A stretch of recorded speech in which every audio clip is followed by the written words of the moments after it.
A coaching change on the horizon for Gang Green that isn't the one Jets fans were hoping for. Some good news for Joe Tippmann, the rookie out of Wisconsin, gets a little bit of respect for the season he had. And for all the talk we've got going on about the draft right now, if one NFL analyst is right, it looks like the Jets may have lost out on the chance at a third comp pick in the upcoming NFL draft. I'm Glenn Naughton with Jet Nation Radio and JetNation.com. Be sure to log into JetNation.com where you can register and become a part of what is the most active Jets message board on the web. So a few things to cover. We will be live again tomorrow night, Wednesday. Myself, Chris Schubert, possibly Dylan Terraman. We're getting ready for the Senior Bowl to head down to Mobile, so a lot going on. We might even touch on a couple of Senior Bowl notes before we wrap this one up. But just wanted to touch base. Taylor Embree, Jets running backs coach, has been in place for 2 years, is apparently not coming back. Robert Saleh, Embree not coming back. This is apparently, believe Connor Hughes reported it first.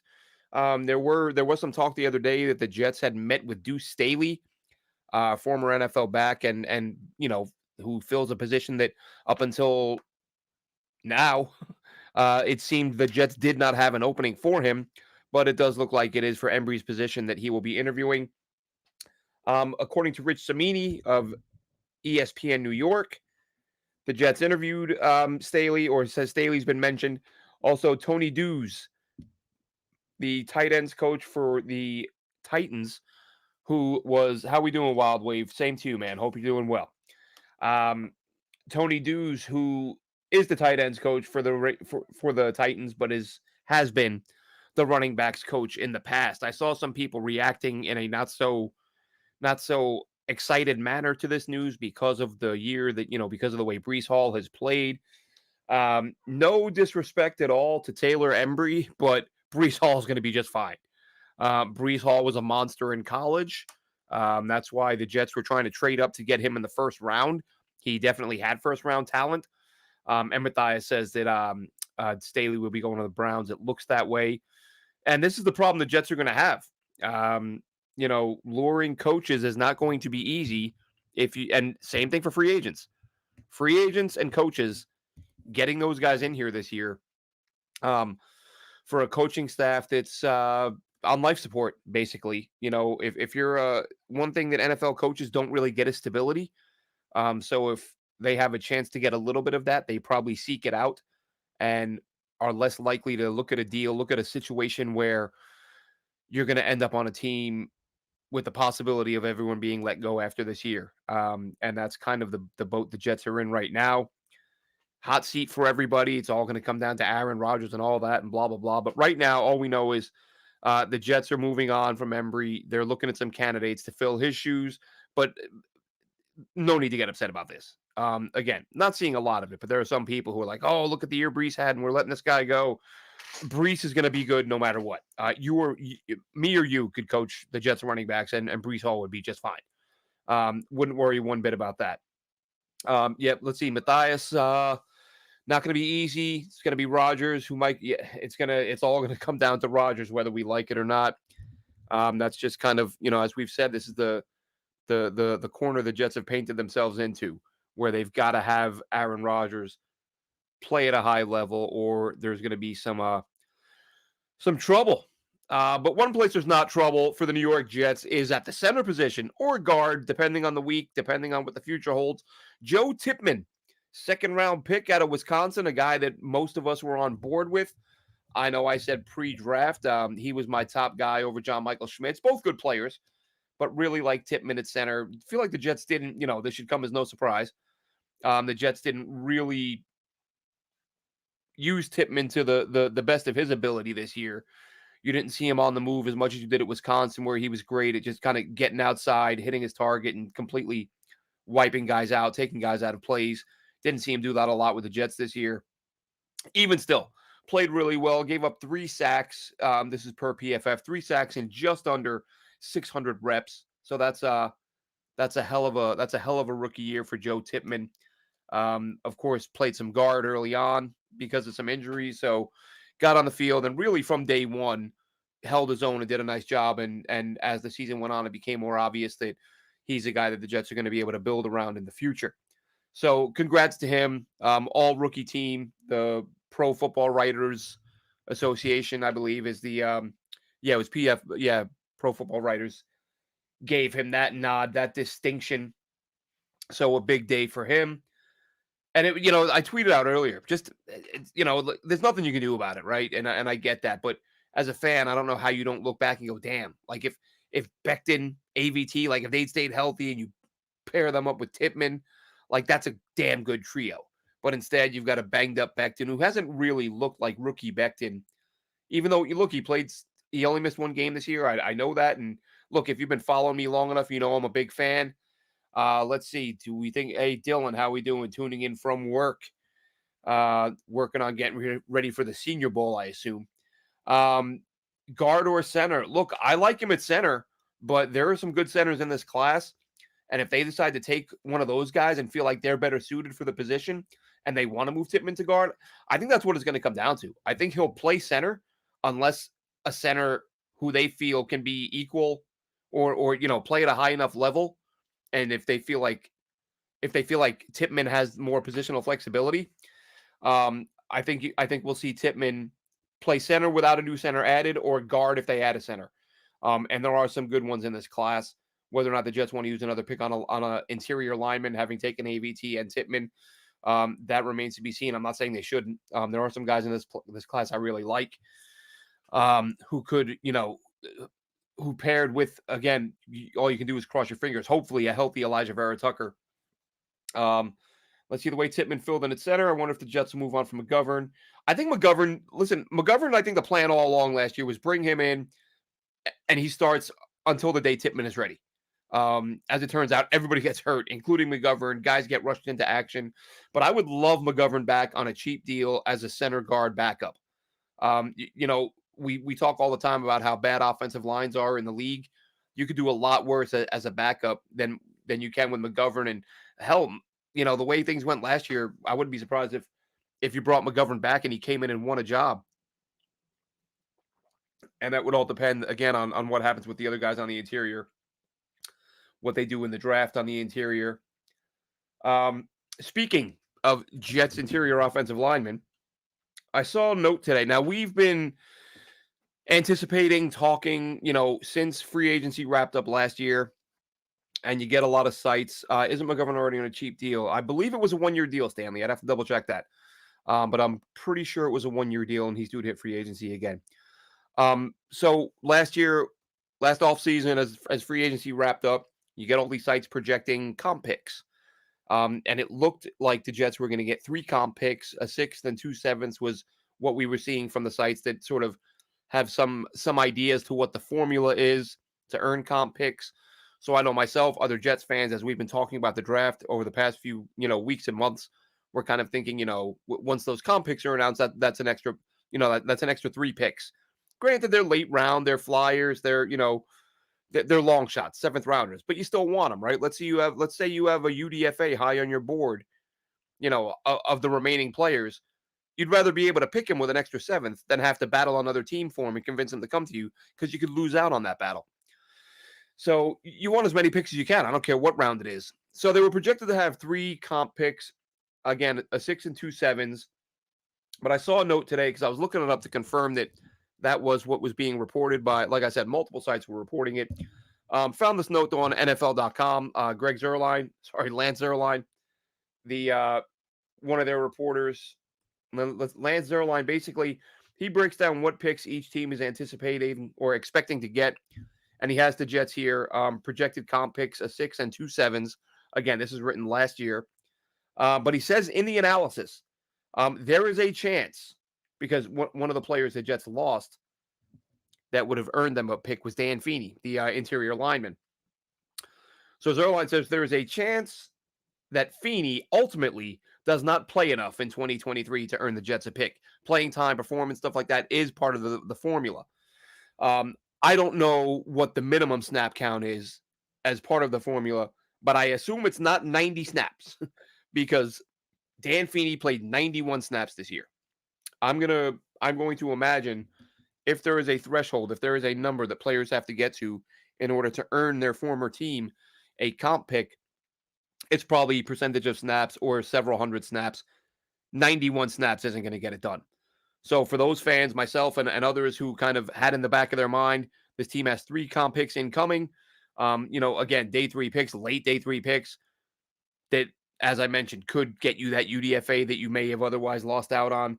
The Jets will have lost one of those picks by Feeney not playing enough snaps. Again, played 91 snaps. Maybe the Jets get a second for Wilson, a 6th and a 7th round pick. Zach Wilson, listen, I'm probably more bullish than most people. And I'm basing this on Joe Douglas's history. Joe Douglas has done a masterful job of getting max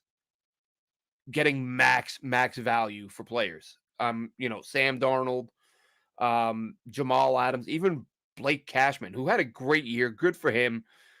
Listen, Cashman, there was never any question, at least for me, there was never any question about whether or not he could play. I see a lot of people saying this now. Oh, it was Joe always about health. I agree with that, but I didn't hear anybody say that when he was here. That dude was getting trashed on the regular, but he had himself a great year. Good for him. But he was a guy that nobody dreamed in a million years you would get anything for him. And Joe Douglas got a day 3 pick for him. In the case of Zach Wilson, you just need one team really that liked him enough pre-draft that listen, would a team be wrong if they looked at the situation and said, the Jets were the problem. We don't think Zach was the problem. The Jets were the problem. Let us have him and we'll fix him. And you just need one coach that thinks that way. Let's not forget, Sam Darnold is a free agent for San Fran, and we know it was strongly rumored, that the 49ers were desperately trying to trade up. It's an unconfirmed rumor, but it made sense, right? For the 49ers to be interested in Zach, he would have fit what they do. So can you get a team? I think a 4 is the best case scenario for Zach. I think a 2 it's not going to happen. No one's going to even consider that. Which is, listen, this is why I said during the last game he played against the Texans when he looked really good. I've said before, and I don't think he was far off base when Robert Saleh said arguably the best game of Zach Wilson's career. If he had avoided injury and played another, 3 games, 4 games, and played anywhere close to that level, then I think you have that conversation. Maybe you get a 3, maybe you get a 2, maybe you get a 2 and a 4, something like that for Zach Wilson. If Joe Douglas can look another GM in the face and say, "Hey, man, we all saw the light come on for this kid, so we need some compensation." But a 1-game performance that's going to be called an outlier, an anomaly, whatever it may be. That's not going to carry a ton of weight. But I think based on his potential, based on the fact he flashed a little bit, that gives Joe Douglas some wiggle room.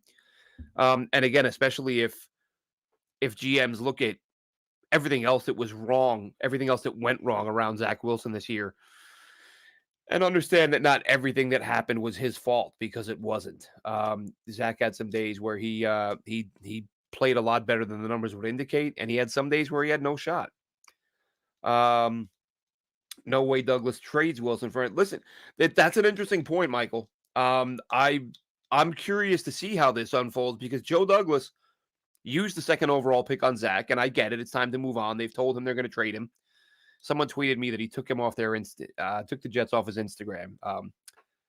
Zach Wilson, I don't know if that's true. I mean, so that's fine, But if the Jets are moving on from Zach and they've told him they will, it's going to be hard not to move him. But look, if you're Joe Douglas and you honestly feel like, man, I should get at least a 4 for this kid. Like, I know I've seen what he can do.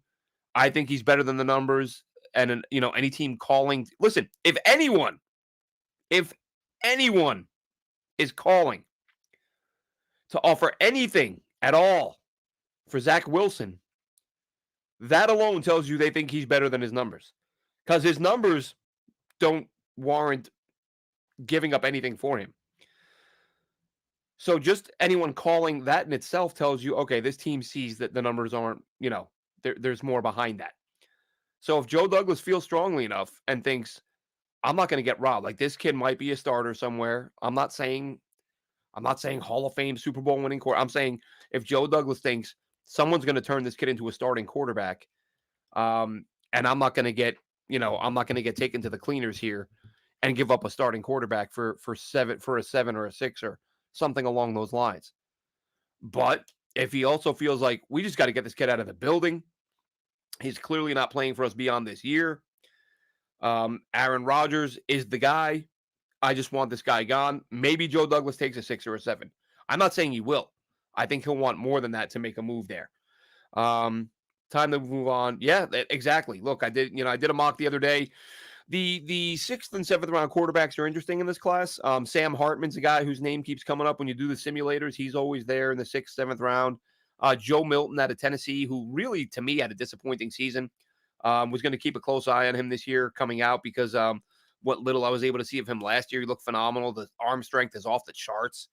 Might have one of the strongest arms at the combine this year. Let's see, Chiefs would be a good trade partner or the Vikings. I thought Vikings, Stanley, to be honest, when it was confirmed or when it was reported that the Jets were going to be moving Zach, one of the teams I thought of was Minnesota. Chiefs, that's not a bad call. That's not a bad call. Let's see, the Florida State quarterback, absolutely. I sent some tweets out about him last year, Jordan Travis, about his ability to make plays with his legs. Just has like the leadership qualities you look for, steps up in big moments, makes big plays, can make all the throws. I would have no problem with Jordan Travis late in the draft if you can get him, especially if he falls because of the injury. It's funny because, the Jets have been so injured in recent years. You want to avoid guys with injury histories. However, if you get a guy who's had one injury and like you can't not draft a guy because of one injury, of course, it depends on the injury. But if it's something where a full recovery is expected, everyone in college is going to have some type of injury at some point. You can't take every guy with an injury off your board. And I look at Zach Zinter. I can't see him falling. He's just too good. The guard from Michigan, for those of you unfamiliar. Jordan Travis, another really good player. Kind of viewed him as a, 3rd, 4th round pick. Maybe I'm overvaluing him because I really like the guy. But does his injury make him fall? Like, if you can get some value with these guys who are coming off of injuries, I would absolutely do it. We talked about it the other day. Voorhees out of USC, who the Vikings stole. And look at Trey Smith in Kansas City. I got the pre-draft tweets saying, like, this dude is a first-round talent who's going to fall because of health concerns. And when he's there in the 5th, 6th, 7th round, it's like, just take this guy. Like, you're in the ultimate roll of the dice territory of the draft anyway. Most of these guys don't make a roster as it is. If this guy makes your roster, he's going to be a stud. Chiefs end up stealing him in the 7th round. That was absolutely ridiculous. Let's see. Tippmann worked his ass off after struggling out of the gate. Yeah, and Tippmann from the get-go, wasn't giving up pressures, wasn't giving up sacks. In fact, I looked earlier, the 3 sacks he was credited with this year all came late. His first 3 or 4 starts, we were seeing these tweets about, no sacks, only a couple of pressures. So he may have looked shaky, but he was still getting the job done. So good call there, Justin. He absolutely deserved that. Dylan, national team versus American team. The national team O-line versus American team D-line is going to be fun in Mobile. So much is going to be fun in Mobile. They've been tweeting out throughout the day players that are going to be assigned to each team. And I'll tell you what, I'm going to try to find right now. I just wanted to touch briefly on the tackles and the receivers, because again, as we know, those are the areas that are going to be the biggest issue for the Jets. Let's see if there were any accepted invites today, or any big accepted invites for guys that I'm familiar with. Okay, first of all, national linebackers and edge guys, and these are the guys that Jeff Ulbricht's going to have in Mobile. This actually looks, yeah, okay. So a guy I mentioned the other day is one of my favorite linebackers. 2 of them actually. Named 3 guys the other day who I really liked at linebacker when we did our show with Dylan and Chris Schubert. Cedric Gray out of North Carolina and Peyton Wilson out of South Carolina. Really, really like those guys. Let's see, Michael Barrett out of Michigan. I haven't seen a ton of him, but what I have seen, I really liked. And another guy I mentioned, Brennan Jackson. I actually have and as I say all the time, folks, get on the forums at jetnation.com. There's a draft forum, separate from the Jets forum, where it's just draft talk. And I had a post last year where I kind of said, hey, man, this Washington State team, like they got Chow Smith Wade, they got Dan Henley, they've got Brennan Jackson, they've got there were 4 or 5 guys that I named, and I think 3 of them this year are in Mobile, and a couple of others are projected to get drafted. So they had some really good players there. Chow Smith Wade, the cornerback, keep an eye on him in Mobile. Brennan Jackson, again, another one. Adissa Isaac out of Penn State, another edge guy who's going to be really exciting to watch. We're going to scroll down. I'm just going to go over national team players that are showing up. Here's another one, Evan Williams, a transfer from Washington State, who I tweeted out about last year, saying this guy's sometimes guys just show up every play, and you're like, this guy is doing something right. Like even if it's not a splash play, the guy's always around the football. Wild Wave, I'll get you that link in a minute. That should be I should be able to get that right here, and I'll put it here in the chat. Let's see, forums. I don't know if you're, like I said, I push it all the time. If you're not in the draft forums, or really the Jets forums, the draft forums, the Jet Nation, just a fantastic place because look, I get Twitter's fun, and I talk a ton of Jets on Twitter, but there is just having the long form, the ability to kind of explain your thoughts and go more in depth. Here we go. This should be it right here. There you go. That should be the draft forums. So offensive line, let's take a look. Again, I wanted to really focus on the tackles. So Isaiah Adams out of Illinois. Strong dude. Bowls people over. Not so sure. So they've got him listed as a tackle. That's interesting because when I watched him at Illinois last year and this year, he was at right guard. But I mean, he did look like he had enough length to play tackle if that's where they want to get a look at him. I find that interesting. Cooper Beebe, I love. He's a guy. If the Jets get a late one or an early 2, even a mid round 2, he might be there that long. I'd go with Cooper Beebe. He's kind of to me along the AVT lines in that he can play guard and tackle. Played both at a high level in college. He's not on AVT's level in terms of performance, but he's damn good. He's not AVT is a phenomenal player. Cooper Beebe could be as well. Tanner Bortolini, Wisconsin. Center, another good player. Ethan Driscoll, I haven't watched yet. The Marshall left tackle. I got a lot of homework to do over the next couple days before I fly out. I'll probably show up with a few guys I haven't watched, but I do get to Mobile a couple days before the game, so that'll give me. That's all I'm going to be doing. So that's going to give me sort of 36, 48 hours to do nothing but watch some of the prospects I haven't watched. Who are some of the other guys I wanted to mention? Talais Fuaga, of course, we've talked about. He could be the pick at 10 if the Jets stand pat. Ladarius Henderson. I actually watched a bit of him a couple days ago, watched more of him today. I think, again, I get a bias with these guys that I find really early on that I then watch the following year or years. Henderson, Arizona State, was a guard there. I loved what he did there. Saw when he transferred to Michigan. I thought, okay, great opportunity for him because they're so good at developing linemen. Didn't realize they were moving him to tackle. He was up and down from what I've watched. He didn't look as good at tackle to me as he did at guard at Arizona State. And it's not as if Michigan doesn't know how to coach him up, right? So, but still an interesting prospect because he's got the length, he's got the agility. So he could be a player. He's one to watch. Keegan Trevor, Michigan, again, all they do is churn out linemen. It's ridiculous. Jordan Morgan, tackle out of Arizona, a guy that I've only watched a couple of his games, didn't jump out at me as being great or bad. Like he just looked like an okay sort of middle of the road guy. And yes, Matthias, it's huge. And we saw what happened a couple of years ago when the Jets were there. They had that monster class, and especially having Ulbrich as the head coach, so he won't be on one side of the ball. He's going to be all over the place, getting a good look at everybody. I wouldn't be surprised if they tell him, go down there and tell us, just give us a list of guys who you would have the most difficult time defending, because that's where the Jets' focus needs to be. Dominic Pooney from Kansas, I'm going to be watching him later on tonight. Jackson Powers Johnson, monster out of Oregon. Roger Rosegarden, I kind of put him in the Jordan Morgan class, like not terrible, not great. Came up small in the college playoff, the college championship, national championship. He had some mistakes there. Kingsley Suamadia, I haven't watched him in quite some time. I watched him very early in the year. So he's another one that I'll be brushing up on a little bit here in the coming days. If anyone's got any thoughts to share on any of these guys, please feel free to go right ahead. And I'm just taking another quick look. That's the American side. American wide receivers, national wide receivers. All right.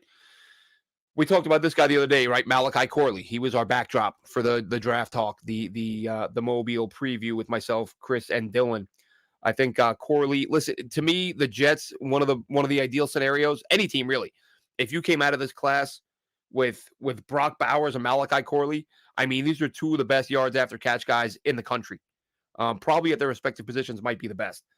Jacob Cowing, he's a guy that I remember bringing up when Dylan and I last year we did a lot of the mentioning on a weekly basis players to watch in college football, and Jacob Cowing's name came up. Luke McCaffrey, son of Ed McCaffrey, brother of all the McCaffreys. Played quarterback a couple years ago. I believe it was at Stanford, if I'm not mistaken. And I watched him, and I was like, God, this guy's not an NFL player as a quarterback. He was not good. Transferred to Rice and moved to wide receiver. Had, I believe, almost 700 yards this year. I was able to find a couple of Rice games online. I watched those. Dude is tough. He will get blasted and hold on. I tweeted out one catch he made, a TD catch, literally, full speed, reached out with the left hand, had a defender in his chest, was able to reach around on one hand, pull it on as the defender falls on him, and it rips his helmet off, and he just jumps up celebrating for the touchdown. Luke McCaffrey showed some incredible toughness, and his production for a guy who just changed to the position was really impressive. Jim Nagy, Senior Bowl scouting director, or Senior Bowl director, did say that McCaffrey's pro comp was Puka Nacua. I think that's a little bit rich, but it's certainly an eye opener. Zach Frazier, second round, wouldn't hate it. I mean, I'm assuming you mean the Jets go out and get a second rounder. But if the Jets, let's see, how serious is Bauer's injury?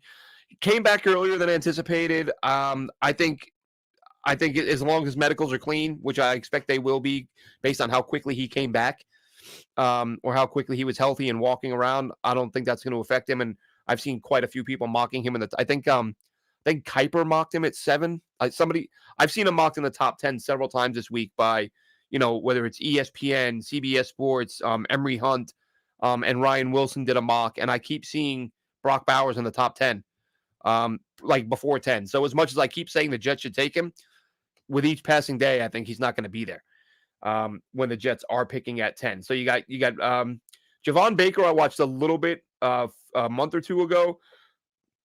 Thought he lacked the speed, unless I'm thinking of the wrong player. I'm sure it was Baker. We'll go back and watch more of him today. Ricky Pearsall.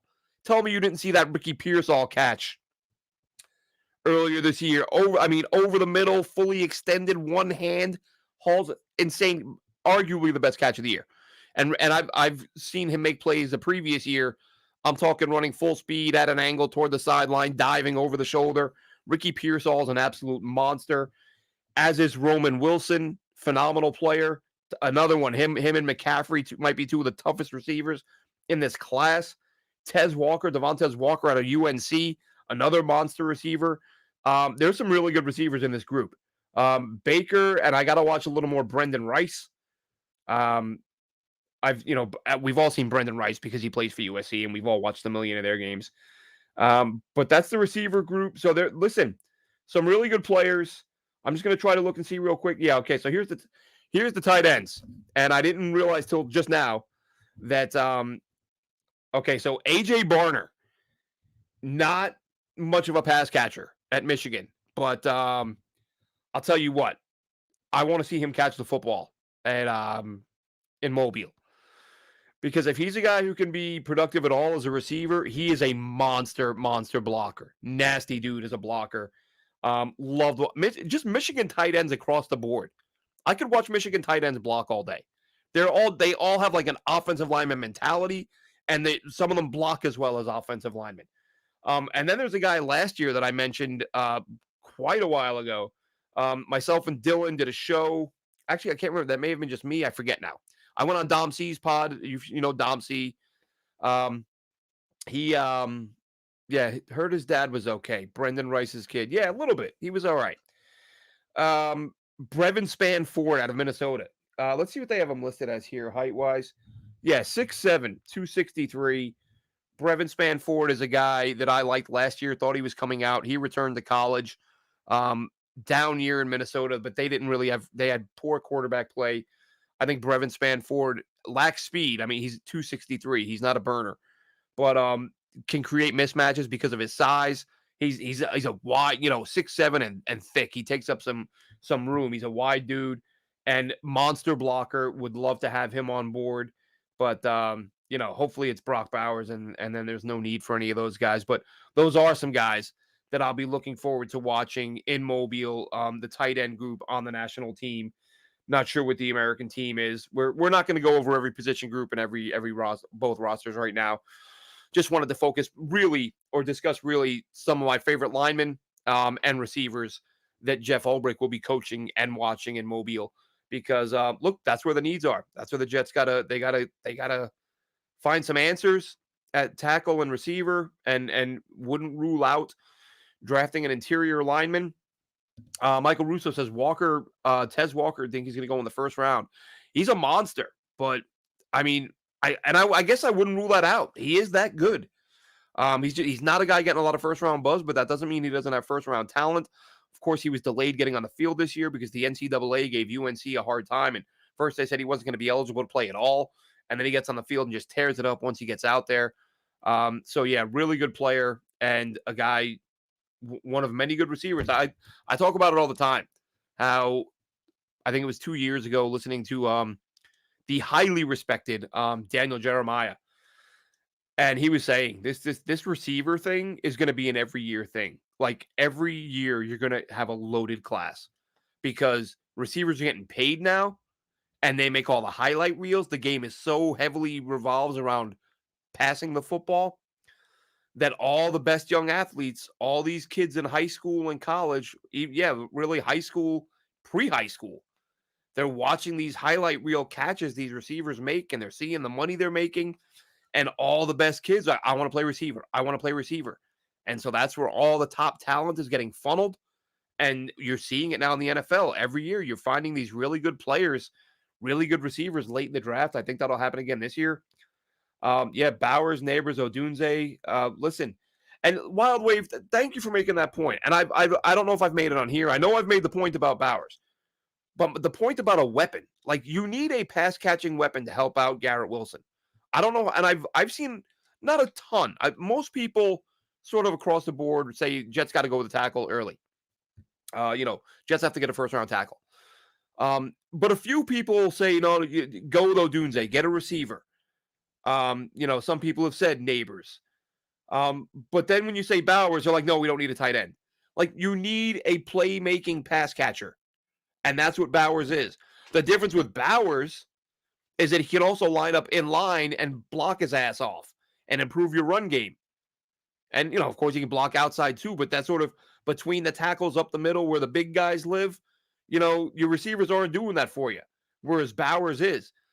Xavier Legette, man, I think he was in one of the first or second games I watched this year, and he just lit it up. Big dude, powerful, strong hands, wins on the outside, and a guy who I feel like he's, as the year went on, he picked up. I was hearing his name a lot more on the draft pods I listened to, Dylan, and he's another guy. You never know where these guys are going to go. I kind of hate projecting rounds. This guy's going to go in this round, and that guy's going to go in that round, because you could have a guy.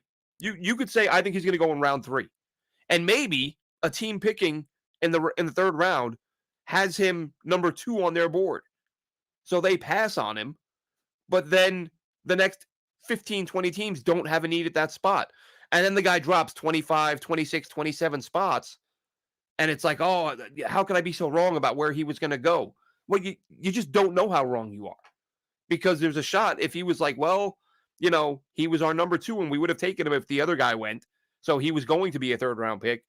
But the one guy we had ahead of him didn't go, so we took him, and then no one else had the need for him in that spot, and then he drops a round and a half. So guessing rounds is so impossible, but I think Legette is just a really good weapon, really, again, big-time guy on the outside. Matthias, Chris Jenkins.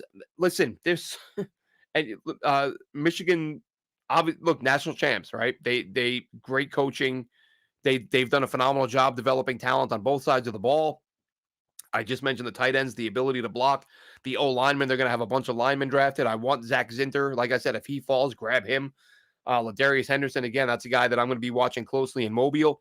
So just phenomenal job by Michigan. And Chris Jenkins, just the nostalgia. You want that guy, right? And I've gone over it before. There's a lot of former Jets whose kids are in college now. Like Ray Mickens' son, RJ, goes to Clemson. Elijah Green, Victor Green's kid, goes to UNC. You've got Chris Jenkins. There's who else? There's a couple more. Well, Chad Pennington's kid just started this year. Cole Pennington and at Marshall, he actually faced Josh McCown's kid, who's playing at UTSA. Both playing quarterback. So yeah, there are Jets kids all over college football. Chris Jenkins being one of them. I'd love to have him. I think he's going to be a good player. I prefer Tavondre Sweat out of Texas or McKinley Jackson out of Texas A&M. Those are my two favorite tackles in this class. But Chris Jenkins wouldn't be a bad selection later on. I would take those guys ahead of Chris Jenkins, but to each his own, right? Who knows where teams are going to view it. Ayuk, Kittle, MTM, Debo. Yeah, it's that, and that's what I'm talking about with Malachi Corley and Bowers. San Fran prioritized yards after the catch guys, and Bowers and McCorley bring exactly that. Get me those two guys. Get Bowers and Malachi Corley, and you're going to have two guys who can make things happen. Let's see, Trent Williams. You just need an average. Again, we talked about that quite a bit after Aaron Rodgers came on board. That because of the way Aaron Rodgers plays the game, because of how quickly he gets rid of the football, you don't need an all-world line. You need a competent line, and the Jets unfortunately weren't even that this year. Did I mention Evan Williams earlier? I think I did. ADD. Sorry. You don't need that all-world offensive line. You just need a capable group, and if you can assemble that, which again, just thinking these guys not staying healthy. If Joe Douglas can get some guys who can play at the level his previous picks have played at, Beck did, AVT, Tippmann, but stay healthy, this team will be in a good position. It'll all come down to Rodgers and, how good is he at his age coming off the injury? Who the hell knows? Only time will tell there, but we'll wrap this one up. Just wanted to come on, like I said, talk a little bit about the running back coach situation, talk a little bit about the Jets possibly losing that day 3 pick, that day 3 comp pick. Not the end of the world. It's a back end of round 7 pick, just insurance for securing a guy you really like. And talk a little bit about the Senior Bowl. We'll probably cover a little bit more of that tomorrow night. Myself and Chris Schubert, possibly Dylan. Again, we are rolling right along, doing everything we can to get ready for this trip and to have as much info and content for you guys. We may be going live multiple times a day from Mobile, be it from the stadium, be it from the conference center, from our Airbnbs, whatever. Lots of content coming your way, though. That'll do it for this one, Jets fans. Have a good one.